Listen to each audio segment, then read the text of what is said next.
katika mwaka wa fedha wa 2025 na 26, baraza lilifanya zoezi maalum la ufuatiliaji wa dawa za tiba asili zilizopo sokoni.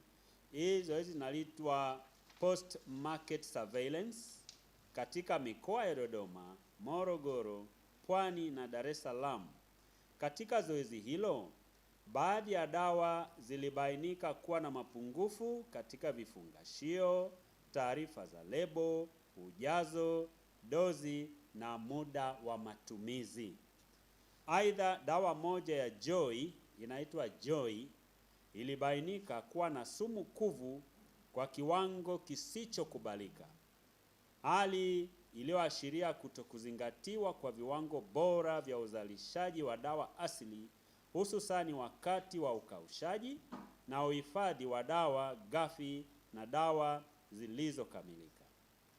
Kama inavyofahamika, sumu kuvu ni hatari kwa afya ya binadamu na inaweza kusababisha madhara makubwa ikiwemo saratani ya ini, uharibifu wa figo, kupungua kwa kinga ya mwili pamoja na madhara mengine ya muda mrefu. Hivyo, ndugu waandishi wa habari, dawa mbili za asili pia zilibainika kuwa zimechanganywa na kemikali ya dawa za kisasa ambazo hazikuainishwa kwenye lebo wake wakati wa usajili. Uchunguzi uliofanywa umebainika kuwa baadhi ya dawa za tiba asili zimechakachuliwa kwa kuongezewa dawa za kisasa kinyume cha sheria. Hali hii ni hatari kwa afya ya jamii na ni ukiukwaji mkubwa wa taratibu za kisheria zinazosimamia huduma za tiba asili na tiba mbadala nchini. Miongoni mwa dawa zilizobainika kufanya hivyo ni Powerful Banana Medicine, ambayo ilibadilishwa kuitwa Banana Medicine. Ningependa kuwaonyesha ni hii hapa. Hii ni dawa, ni ndogo tu.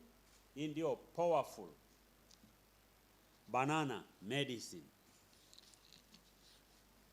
Hii dawa inatumika kama dawa ya kuongeza nguvu za kiume. Uchunguzi wa kimaabara umeonyesha kuwa dawa hiyo imechanganywa na kemikali za dawa za kisasa za kuongeza nguvu za kiume ambazo ni sildenafil na tadalafil, pamoja na dawa za maumivu aina ya tramadol na paracetamol. Dawa hiyo imesajiliwa na baraza na kutengenezwa na kampuni ya Powerful Products Company Ltd.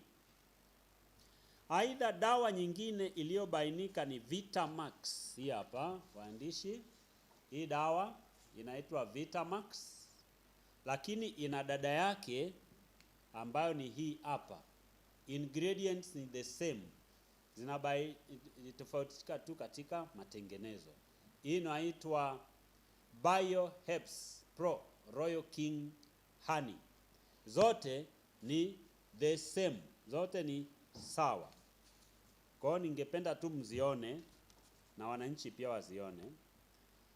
Hii dawa haijasajiliwa, lakini imekuwa ikitumika katika jamii kwa ajili ya kuongeza nguvu za kiume.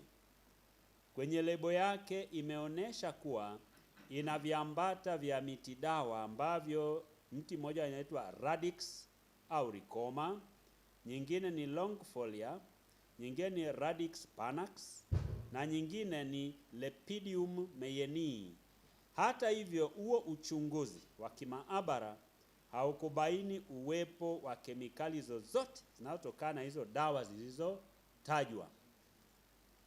Badala yake, zimeonekana kwa wingi dawa za kisasa ambao ni sildenafil, tadalafil, tramadol na paracetamol.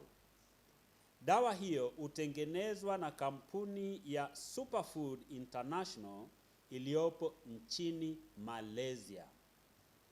Waandishi wa habari, uwepo wa kemikali hizi za dawa za kisasa ndani ya dawa za tiba asili bila usimamizi wa kitaalamu unaweza kusababisha madhara makubwa kwa watumiaji. Madhara hayo ni pamoja na matatizo ya moyo, figo na ini na hata shinikizo la damu.